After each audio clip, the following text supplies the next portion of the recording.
Taipei councillor is urging pet owners not to abandon their pets in response to news of a coronavirus-infected dog. Last month, Hong Kong authorities reported that a dog tested, quote, weak positive for COVID-19, sparking fears that pets could pass on the disease to humans. A Taipei councillor fears owners may be starting to abandon their pets as government records show an increase in reports of stray animals. The councillor says there's absolutely no evidence that companion animals can transmit the virus to humans. 临床兽医师真正会传染危险的话，其实我们是最危险的，第一线最危险的。是的。 Actually, clinical veterinarians would be most at risk for being infected. The greatest risk would be at the front line.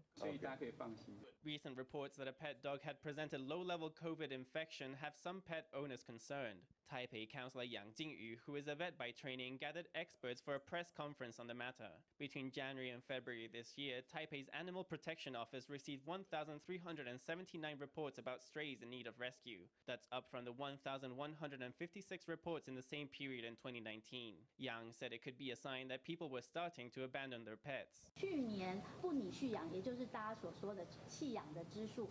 Last year, people gave up 14 pets at our Taipei office around January-February. This year, it was 11 pets. The Taipei Animal Protection Office said that so far there has not been a surge of people giving up their pets. Meanwhile, an expert addressed concerns that pets can transmit the disease to humans. 感染不等于污染。 Infection is not the same as contamination. For example, if you test a tabletop and you detect some COVID-19 nucleic acids, you can't say the table is infected. It's contaminated. The veterinary professor said that although the Hong Kong dog had tested a weak positive for COVID-19, the dog was in good health. He said the virus had only been present in the dog's mouth and nose, but not in its feces. 他们就从疫区呢，包括武汉呐。 Researchers have carried out tests on the blood plasma of 27 dogs in areas affected by the epidemic like Wuhan and Shenzhen. The results for these plasma tests all came back negative.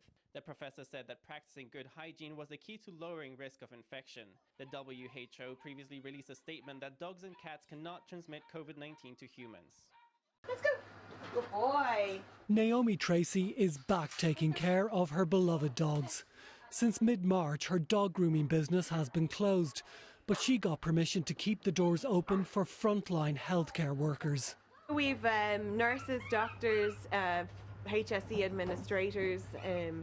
We also have some cocooners, so it's been brilliant to be able to be here and to be able to see them at the end of the day and have a chat and go through their day with them and let them know how much fun Bonnie had or Ziggy had. Naomi takes care of around 10 dogs a day. Unlike the rest of us, they don't have to social distance, but they do have to be sanitised with disinfectant before they can join their doggy friends in the yard. The service has been praised by doctors and nurses during a stressful time at work. It gave me a purpose. It's very hard during the lockdown to motivate yourself, but being here every day, you kind of felt a little bit guilty. You're here, all these dogs, the sun is shining, and you could almost forget about what's going on in the world for a little while. Yeah, it's been brilliant. Naomi takes some dogs home overnight if their owners have to work a night shift in hospital. With Ziggy's owner working long hours in hospital, her doggy friends have no complaints and they're enjoying treats like frozen yogurt to help them cool down. It's one less thing for healthcare workers to worry about, and they always return home to happy and healthy pets. Dimitri O'Donnell, RTE News at the Canine Centre in Dublin. Now that the coronavirus is officially a situation everybody must deal with, there are many things people are asking, possibly by screaming their questions dramatically at the sky. Such as, how can you avoid getting COVID-19? How deadly is it? And what is the virus doing to your poor cats and dogs? Fortunately, at least some of those questions can be answered. According to the World Health Organization, it's easy to improve your chances by washing your hands well and often, maintaining basic respiratory hygiene, keeping your hands off your face, and keeping a careful distance between yourself and suspicious coughers. As the BBC tells us, it's incredibly difficult to tell how deadly the virus is, though researchers guesstimate the death rate at somewhere around 1% of the infected, with elderly people at a particularly high risk. As for cats and dogs, well, that's a very good question actually. How are pets coping with the coronavirus situation? Does it affect them at all, or are they low-key in grave danger and no one's paying attention because of the human health crisis? Let's find out whether dogs and cats can get the coronavirus or not. Don't worry. I'm worried. As BBC reports, there's a bit of a myth that you might be able to catch the coronavirus from pets. After all, the prevailing theory is that the virus got its start in wild animals in China and may have gone under the radar until it made the jump to humans. However, as of early March 2020, evidence indicates that your dog or cat is unlikely to turn you into the latest COVID-19 statistic, or vice versa. In fact, if you ask Jonathan Ball, professor of molecular virology at the University of Nottingham, the role of pets in the coronavirus situation isn't really a concept we should dwell too much on. He says, "I think it's questionable how relevant it is to the human outbreak, as most of the global outbreak has been driven by human-to-human transmission. We need to find out more, but we don't need to panic." According to Financial Times, there actually is one confirmed case of doggy coronavirus. The fuzzy patient is a Pomeranian from Hong Kong who was only mildly infected and showed no signs of the illness. However, it was infected, which seems worrisome enough. Fortunately, the poor Pom doesn't really affect scientists' confidence that dogs are unlikely to become a vector for the coronavirus.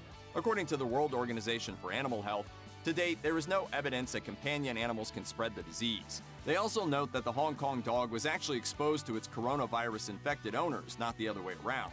Virologist Ian McKay of the University of Queensland agrees that the virus is far more likely to spread from people to pets and that the odds for transmission from dog to human is quite small.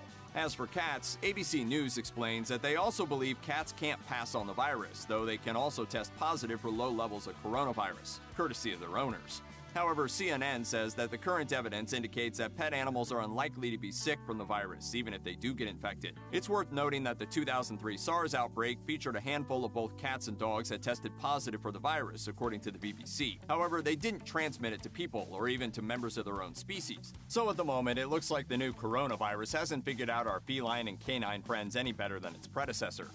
Don't worry, people. Science hasn't discovered any evidence to suggest that the whole COVID-19 thing is a joint canine-feline plot to take over the world by coughing all over you. However, the BBC reminds us that coronavirus or not, you should still totally wash your hands after handling them. Just treat these animals with the same basic hygiene you always do, and you're golden. Probably best to avoid coughing on them too, even though it appears they don't really get sick from the coronavirus. It's just common courtesy. Check out one of our newest videos right here. Plus, even more grunge videos about science are coming soon. Subscribe to our YouTube channel and hit the bell so you don't miss a single one.